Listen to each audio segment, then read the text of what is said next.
Bendito Padre Celestial, te damos gracias, Señor, por la vida, por la salud, porque tú, Señor, has cuidado a tus hijos de esta epidemia. Padre bendito, te damos las gracias, Señor, porque tú con tu gran poder, Señor, nos has podido sacar adelante.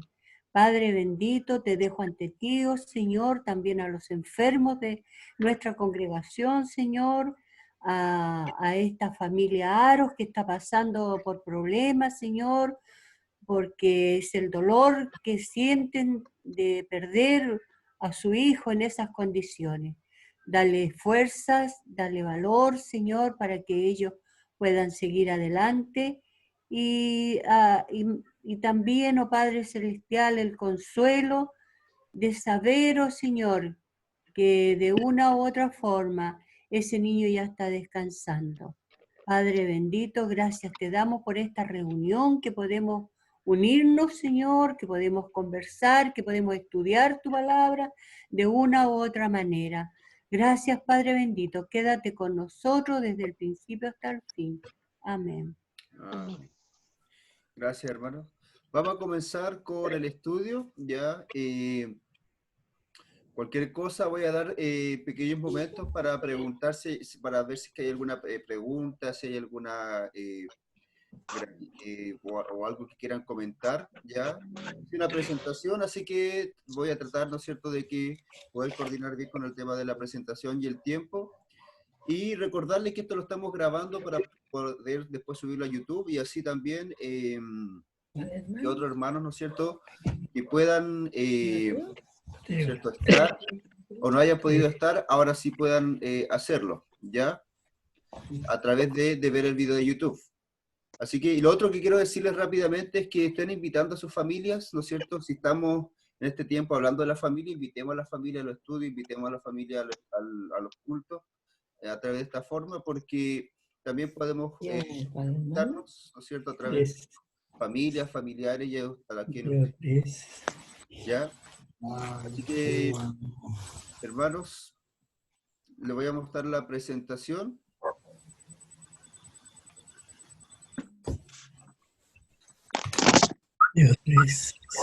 ¿Raúl, querías estar conmigo acá un ratito?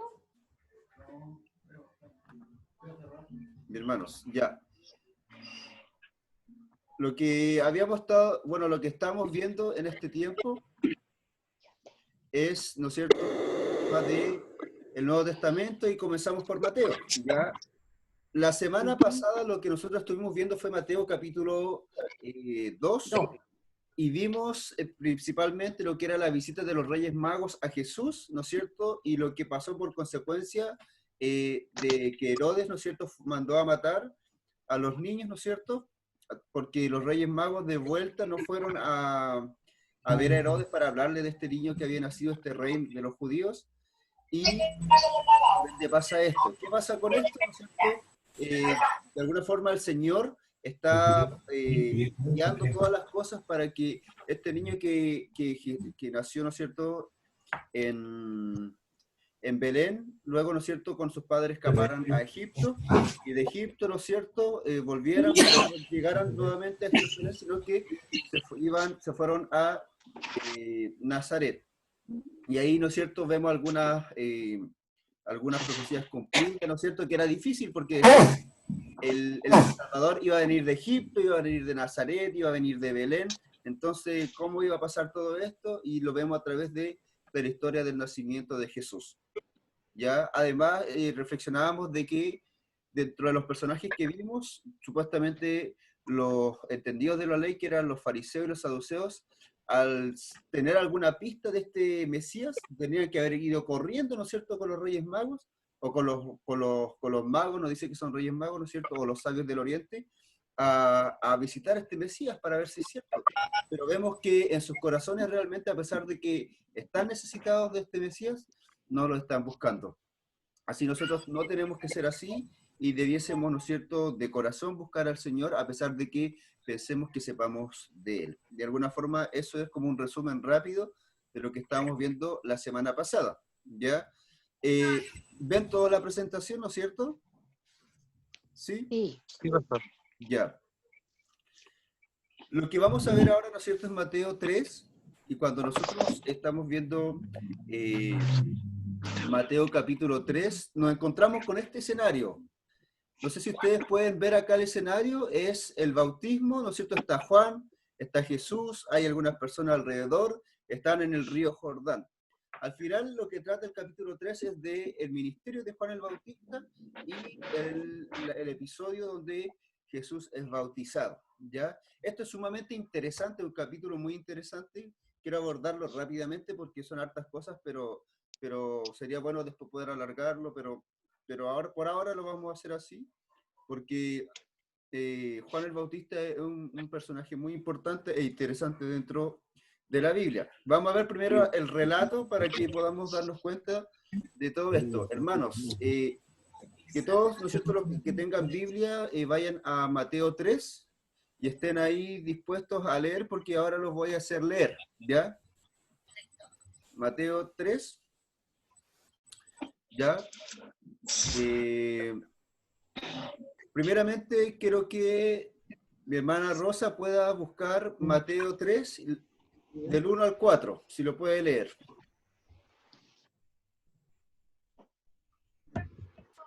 Estén a todos atentos a Mateo 3, del 1 al 4.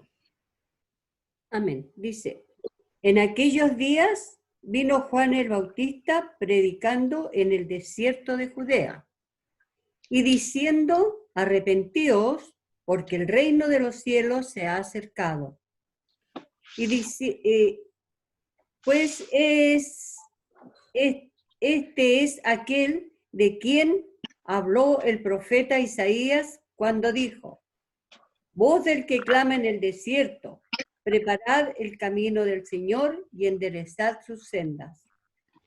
Y Juan estaba vestido de pelo de camellos y tenía un cinto de cuero alrededor de sus lomos, y su comida era langostas y miel silvestre. Ya. Gracias, hermana. ¿No es cierto? Nosotros cuando vemos estos pasajes, nos damos cuenta que de alguna forma está hablando de Juan el Bautista. Y nos está diciendo quién es él, qué es lo que hace. Vemos que en realidad Juan el Bautista es una persona singular que viene del desierto, que tiene un mensaje que entregar, ¿no es cierto? Y además está vestido, ¿no es cierto?, con ropa, ¿no es cierto?, con pieles, come langostas, come miel, pero las personas también se le acercan. De alguna forma acá describe a Juan el Bautista, ¿ya? Hermanos, quiero pedirle ahora a mi hermana Elsa si ella puede leer Mateo 3, 7 y 8. Capítulo 3, versos 7 y 8. 7 y 8. Al ver el que muchos de los fariseos y de los saduceos venían a sus bautismos, le decía, generación de víboras, ¿quién os enseñó a huir de la ira venidera?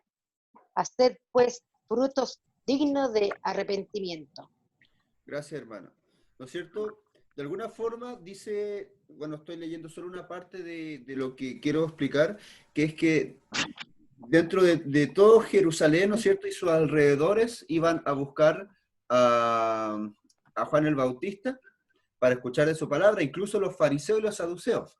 No sé si lamentablemente, pero Juan tenía una crítica en cuanto a los saduceos y a los fariseos, y no es cierto lo que la hermana leyó. ¿Ya? Ahora le quiero pedir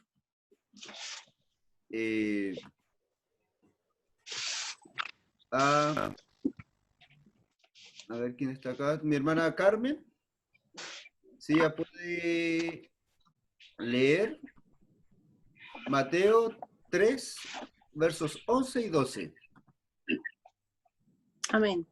Yo a la verdad os bautizo en agua para arrepentimiento, pero el que viene tras mí, cuyo calzado no soy digno de llevar, es más poderoso que yo. Y os el que bautizara en Espíritu Santo y fuego. Su aventador está en su mano y limpiará su era, y recogerá su trigo en el granero y quemará la paja en fuego que nunca se apagará. Gracias, hermana. ¿no es cierto? Vemos que de alguna forma lo que estaba haciendo Juan era bautizar, ¿no es cierto? Es Juan el Bautista y se le decía así porque le estaba bautizando, pero además estaba proclamando que el que iba a venir era más poderoso que él y que iba a bautizar de una forma diferente, ¿no es cierto? Que con el Espíritu Santo y con fuego, y que de alguna forma esto era algo mucho más grande que lo que él estaba haciendo, ¿ya? Y le quiero pedir a mi hermana Lucy. Hermana Lucy, ¿tiene Biblia por ahí? ¿Sí? Sí, Ya. Que lea Mateo 3, verso 17. Mateo 3. 17.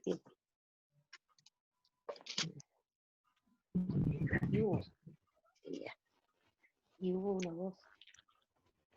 Hubo una voz de los cielos que decía, este es mi Hijo amado en quien tengo complacencia. Gracias, mi hermana, ¿no es cierto? Al final, ¿no es cierto?, de todo lo que Juan está diciendo, llega el relato del bautismo donde Jesús llega desde Galilea hasta el Jordán, habla con Juan, ¿no es cierto?, y le pide que lo bautice. Juan se niega un poco, pero luego le dice que es necesario, y Juan lo bautiza, ¿no es cierto? Y en este momento un relato sumamente importante, donde vemos que Jesús, al salir del agua, aparece el Espíritu Santo en forma de paloma, y esta voz que le dice que Él es el Hijo amado en el cual tiene complacencia. De alguna forma, este es la organización, de acuerdo a Mateo, de los hechos de la persona, ¿no es cierto?, de Juan el Bautista y de el bautismo de Jesús. Lo dije rápidamente porque vamos a verlo un poquito más detallado. La idea de esto también es ir recordando lo que dijimos de un principio en cuanto a Juan. Juan, ¿no es cierto?, lo que quiere hacer es mostrarle a los judíos que Jesús es el Mesías. Entonces relaciona muchas de los hechos que está mostrando, lo escribe de tal forma y selecciona los hechos de tal forma que quiere demostrar con el Antiguo Testamento que Jesús, ¿no es cierto?, es el Mesías. Ya vamos a volver a la presentación. Y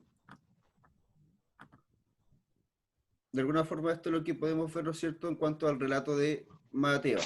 Ahora, ¿no es cierto?, si nosotros empezamos a ver de una forma coherente el libro de Mateo, todo lo que nos dice el principio de Mateo 3 es acerca de Juan, así que vamos a ver a la persona de Juan. El verso 1, ¿no es cierto?, del capítulo 3, nos dice que Juan vino, ¿no es cierto?, es un predicador del desierto. Él predicaba en el desierto. No sé, pienso yo, algunas personas podrían pensar que él estaba alejado de la sociedad, ¿no es cierto?, y tenía que ir la gente a salir fuera de las ciudades para poder hablar con Juan. Quiero decirles que esto no es tan así, porque si bien Juan estaba alejado del desierto, o sea, estaba alejado, ¿no es cierto?, de alguna forma de lo que era las costas y todo, estaba en el desierto, eran lugares que eran relativamente poblados. Así que no es que esta era una persona ermitaña que estaba desprovisto de todas las personas y él no se veía con nadie y solo enseñaba. Algunas personas piensan que Juan era de una secta, ¿no es cierto?, una agrupación que se llamaban los esenios. Los esenios eran aquellos que con tal radicalidad quisieron seguir las enseñanzas de judías, que ellos, para no contaminarse, se alejaron de todo. Pero lo más probable es que Juan no haya sido un esenio, sino que haya de alguna forma seguido los pasos del destino de alguna forma que el Señor le había mostrado, y eso lo vamos a ver después. Dice, el verso 2 dice, ¿no es cierto?, que su mensaje era: arrepentíos porque el reino de los cielos se ha acercado. Cuando nosotros nos damos cuenta, ¿no es cierto?, de este mensaje, es importante porque es un mensaje que es difícil para los judíos aceptar. Más adelante vamos a ver que los judíos piensan, o en ese momento pensaban, que ellos estaban bien, no tenían por qué arrepentirse, pero también a la vez Mateo está hablando del reino de los cielos de una forma estratégica, porque como está hablando los judíos, en otro evangelio vemos el reino de Dios, y acá dice el reino de los cielos. Y es porque los judíos lo que tienen mucho respeto a la palabra, ¿no es cierto?, o al nombre de Dios, por ende, Ellos lo que quieren hacer es evitar decirlo y colocan de los cielos, ¿ya? El reino de los cielos es lo mismo que el reino de Dios. Además, eso tiene una implicancia también con el Antiguo Testamento que ya se los voy a mostrar. El verso 3, ¿no es cierto?, nos da una profecía, dice que Él es la voz que declara, que clama en el desierto. Preparad el camino del Señor, enderezad sus sendas. Esto tiene referencia, ¿no es cierto?, a una profecía que se las voy a mostrar. ¿No es cierto? Y también Juan dice que él estaba vestido, ¿no es cierto?, con pelos de camello, tenía un cinto de cuero, ¿no es cierto? Y además comía langosta y miel silvestre. ¿Por qué él comía langosta y miel silvestre? No porque él quisiera ser excéntrico, ni que quisiera ser diferente a los demás, sino que era la comida que tenía a disposición en el desierto, pero que no era inmunda para los judíos, ¿ya? Él, ¿no es cierto?, los judíos dentro de su ley, había comidas que no podían comer. Entonces, de lo que podría encontrar en el desierto, la miel y la langosta era algo que no iba a hacerlo a él impuro. Entonces, esto él lo comía por esta razón. Ahora, anclando todo esto con el Antiguo Testamento y las características de Juan, podemos darnos cuenta, acá les tengo algunos versos. Daniel 2 dice, y en los días de estos reyes, el Dios del cielo levantará un reino que no será jamás destruido, y será el reino dejado a otro pueblo. Entonces, bueno, ustedes pueden seguirlo leyéndolo, pero lo que quiero yo llegar es que Daniel 2 hace mención de que Dios va a levantar un reino, y este es el reino de los cielos, este es el reino de Dios. Entonces, al decir, ¿no es cierto?, el mensaje de que el reino de Dios se ha acercado, se está refiriendo también a una promesa desde el Antiguo Testamento para los judíos, ¿ya?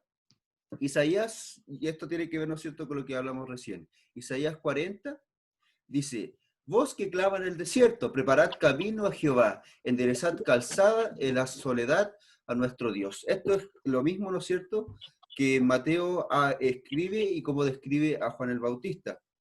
Y Segunda de Reyes 1:8, ¿no es cierto?, dice, y ellos le respondieron, un varón que tenía vestido de pelos y ceñía sus lomos con un cinturón de cuero. Entonces él dijo, es Elías Tisbita. De alguna forma, hermanos, en otra parte de los evangelios, Jesús explica que este Elías, al cual están esperando ellos, porque el Antiguo Testamento habla de que Elías iba a volver, ¿ya? Y ellos esperaban a un profeta, esperaban a Elías, no sabían a quién iban a esperar. Y este Elías está refiriéndose a Juan. ¿No es cierto? Es singular ver que Juan tiene las mismas características en su vestimenta que Elías, ¿no es cierto? Decía, era un varón que tenía vestido de pelo, ¿ya? Ceñía sus lomos con un cinturón de cuero. Entonces, no es que Juan haya querido imitar a Elías para poder cumplir la escritura, sino que el Señor de alguna forma hizo a Juan de esa misma forma para que se cumpliera la escritura, era la voluntad del Señor. ¿Ya? Y vemos estos párrafos del Antiguo Testamento para darnos cuenta que el Señor está ligando todo lo que dijo en el Antiguo Testamento con los hechos de Jesucristo para demostrar también a los judíos que Jesús es el Mesías, ¿ya? Siguiendo adelante con el relato, vemos también, ¿no es cierto?, a los seguidores de Jesús, perdón, los seguidores de Juan el Bautista. Si nosotros leemos un poco más, ¿no es cierto?, ya el verso 5 y el 6, nos habla de estos seguidores, decía, y salía a él Jerusalén y toda Judea y toda la provincia de alrededor de Jordán, y eran bautizados por él en el Jordán, confesando sus pecados. ¿Saben, hermanos? Esto es sumamente interesante porque cuando hablamos principalmente ¿cómo se llama?, de los judíos, ellos tenían algunos pensamientos que para nosotros ahora sabemos que no son los adecuados, pero ellos los entendían así, y lo vamos a ver un poco más adelante con la parte de los fariseos y los saduceos. ¿ya? Ellos, ¿no es cierto?, los pueblos judíos sabían que era el pueblo de Dios. Sabía que ellos, en comparación a los demás tribus, los demás pueblos, ¿no es cierto?, que eran paganos, estaban más cerca de Dios. Entonces ellos no estaban por el mundo expresando, ¿no es cierto?, declarando que eran pecadores, porque ellos a sí mismos no se veían como pecadores, se veían como personas más cerca de Dios que otras personas. De hecho, ¿no es cierto?, lo interesante de esto es que Juan bautizaba, y esa no era una práctica común, no era una práctica común para los judíos, ¿ya? Los judíos no se bautizaban. Los que se bautizaban eran todos aquellos paganos, todos aquellos extranjeros que de alguna forma querían seguir, ¿no es cierto?, las creencias judías, ¿ya? Y se bautizaban, ¿no es cierto?, como un rito de limpieza, ¿no es cierto?, de dejar atrás, ¿no es cierto?, o de mostrar que ellos eran pecadores para poder decir, ¿no es cierto?, que ahora iban a dejar eso para poder seguir, estar más cerca de Dios. Y por eso ellos confesaban sus pecados. Ahora, Juan lo está haciendo esto no para los extranjeros, sino que lo está haciendo para los judíos. Entonces, esto es importante, por eso Juan es Juan el Bautista, porque no había muchos haciéndolo, solo era él bautizando a los judíos, ¿ya? Y que los judíos accedieran a bautizarse era demostrar que ellos no estaban cerca de Dios, demostrar que sus leyes y todo lo que estaban siguiendo no eran, ¿no es cierto?, o a ellos no los tenía cerca de Dios, y ellos sí eran pecadores, y al confesar esto, ¿no es cierto?, lo hacían a través del demostrar el arrepentimiento. Entonces, esto era una práctica importante que Juan hacía y era revolucionaria en ese momento. Ahora, ¿no es cierto?, cuando nosotros vemos esto, llegamos dentro del relato a los judíos, ¿ya? Antes de seguir con esto, mi hermano, ¿me están entendiendo? ¿Hay alguna pregunta? ¿No? Ya. Bueno, para darnos cuenta en cuanto al tema de los judíos, acá vamos a ver que sí, los judíos, y especialmente los fariseos y los saduceos, pensaban que ellos no tenían pecado, que ellos no eran pecadores, ¿ya? El verso 7, ¿no es cierto?, dice, al ver él que muchos de los fariseos y de los saduceos venían a su bautismo, les decían, generación de víboras, ¿quién os enseñó a huir de la ira venidera? Era Juan de alguna forma reclamando a estos entendidos de la ley, que ¿qué hacían ahí? ¿No es cierto? Dice generación de víboras. Esto que dice generación de víboras tiene mucho que ver con el verso 9, y ahí lo voy a explicar. ¿No es cierto? Dice, ¿quién os enseñó a huir de la ira venidera? Y les dice eso porque está diciendo a ustedes, ¿quién les enseñó que tienen que arrepentirse si ustedes en su corazón creen que están bien? Si ustedes realmente no piensan que son pecadores y no tienen que arrepentirse. Entonces por eso les reclama. Le dice generación de víboras porque ellos, en el verso 9 lo vemos que dice que ellos dicen que son descendientes de Abraham, hijos de Abraham. Dice, el 9 dice, y no penséis decir dentro de vosotros mismos, a Abraham tenemos como padre, porque yo os digo que Dios puede levantar hijos a Abraham aún a estas piedras. Entonces cuando vemos que Juan revela el pensamiento de los fariseos y de los saduceos, está queriendo decir que ellos están teniendo su fe o están teniendo de alguna forma su santificación, por decirlo de alguna forma, a raíz de los méritos de Abraham. Entonces ellos se creían que eran buenos, que no tenían que ser, que no eran pecadores y que estaban bien con Dios, porque eran hijos de Abraham, descendientes de Abraham. Y cuando nosotros vemos esto, hermanos, debemos entender que los fariseos y los saduceos realmente no están haciendo esto de corazón. Por eso Juan lo que quiere hacer es, y les pide y les reclama que tengan, ¿no es cierto?, frutos verdaderos de arrepentimiento. Entonces aquí, ¿no es cierto?, cuando dice generación de víboras, recordemos que cuando hablamos de generación estamos hablando de descendencia, ¿ya? De la familia, ¿no es cierto? Somos hijos de Abraham. Pero Juan lo que le está diciendo acá es que son una generación de víboras. Le está hablando que son de otra familia, no hijos de Abraham, porque al final el verso 10 nos dice, y ya también el hacha está puesta a la raíz de los árboles. Por tanto, todo árbol que no da buen fruto es cortado y echado en el fuego. Entonces está diciendo a ustedes que son descendencia de Abraham, no les garantiza esa condición de que ustedes están bien con Dios y de que ustedes van a estar en plena comunión con Dios y van a estar, ¿no es cierto? Y un día van a estar con el Señor y todo eso, sino que también pueden ser cortados. ¿Cortados por qué? Porque nosotros sabemos que, de alguna forma, acá la fe que nosotros tenemos en Jesucristo, ¿no es cierto?, está en plena relación con el arrepentimiento. Y estos judíos no estaban arrepentidos. Entonces, por eso ellos podían ser desechados, porque creer en Jesucristo significa también haberse arrepentido. Y alguien que no se arrepintió de sus pecados, ¿no es cierto?, no ha conocido a Jesús. ¿Ya?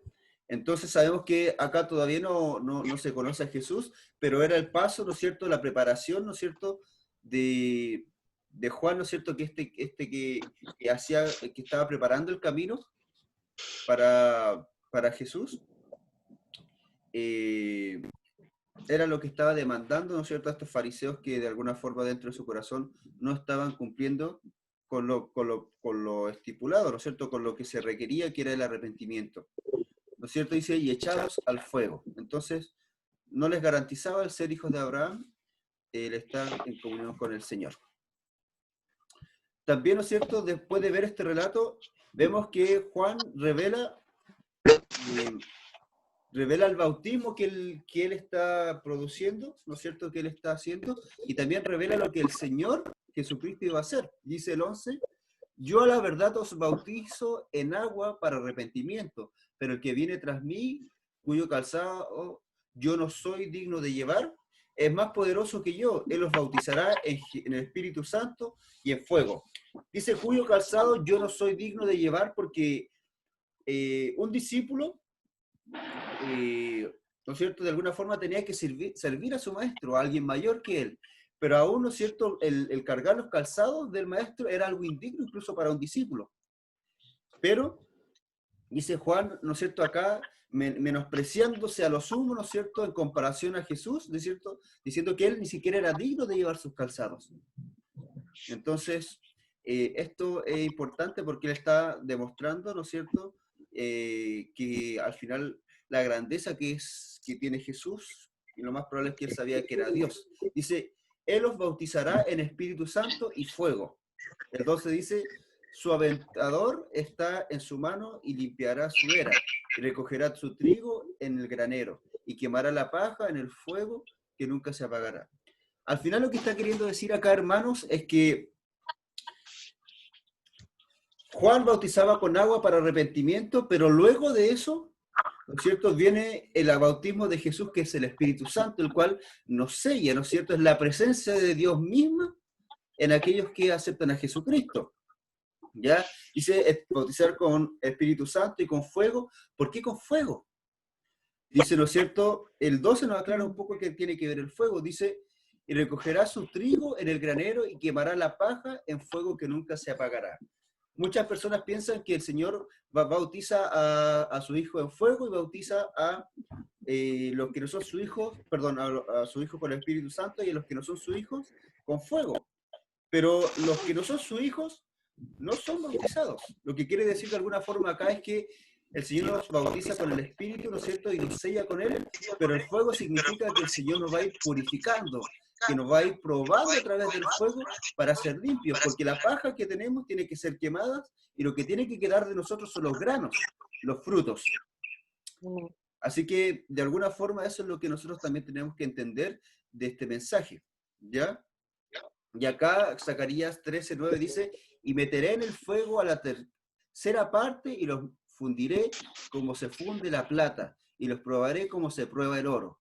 E invocará mi nombre y yo le oiré y diré, pueblo mío, y él dirá, Jehová es mi Dios.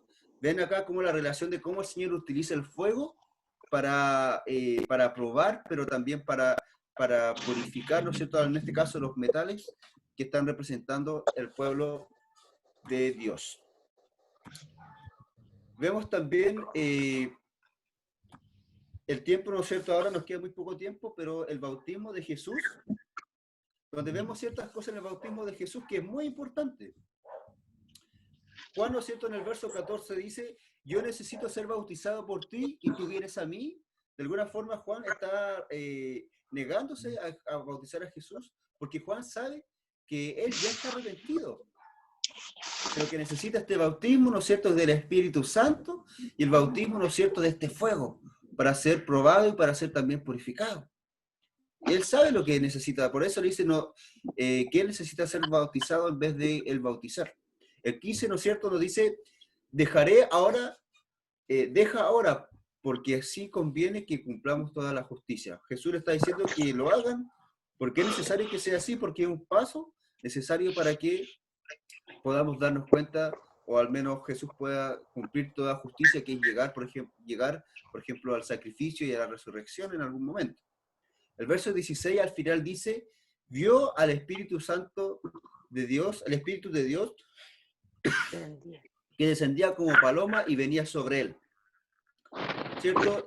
Y el 17 dice, y una voz de los cielos que decía, este es mi Hijo amado en quien tengo complacencia. Nos está mostrando acá claramente, hermanos, que está la escena donde Jesús es bautizado.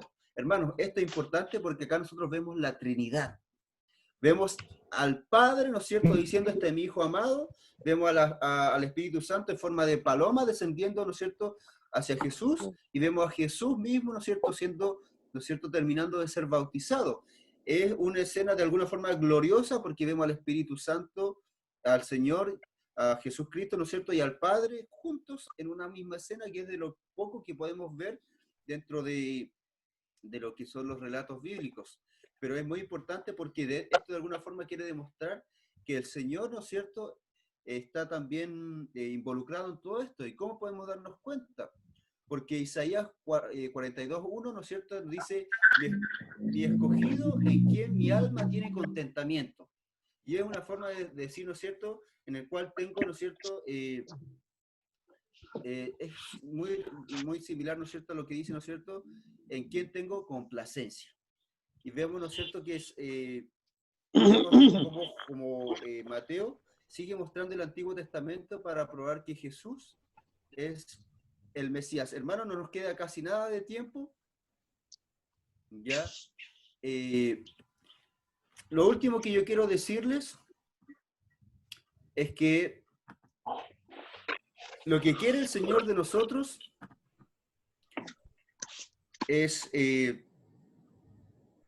reconozcamos este bautismo, ¿verdad? Los judíos, ¿no es cierto?, que se bautizaban, creo que es mucha información para tan poco tiempo, creo que voy a ver cómo arreglar eso, pero para poder finalizar, ¿no es cierto?, los judíos, sabiendo que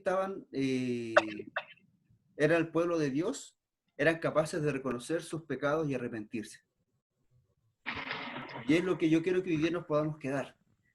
Que tengamos cada día, ¿no es cierto?, la humildad de buscar al Señor. Que el Señor nos muestre, ¿no es cierto?, nuestras faltas, lo que nos falta a nosotros para seguirle y nosotros ser capaces de arrepentirnos. ¿Para qué? Para que el Espíritu Santo obre en nosotros de esta forma. Y para que también seamos probados y seamos purificados por este fuego, ¿no es cierto? Para que, ¿no es cierto?, toda esta desecho, ¿no es cierto?, que es la paja, nosotros vaya terminando. Y en nosotros vaya quedando solo los frutos, ¿no es cierto?, del Señor en nuestra vida. Así que, hermanos,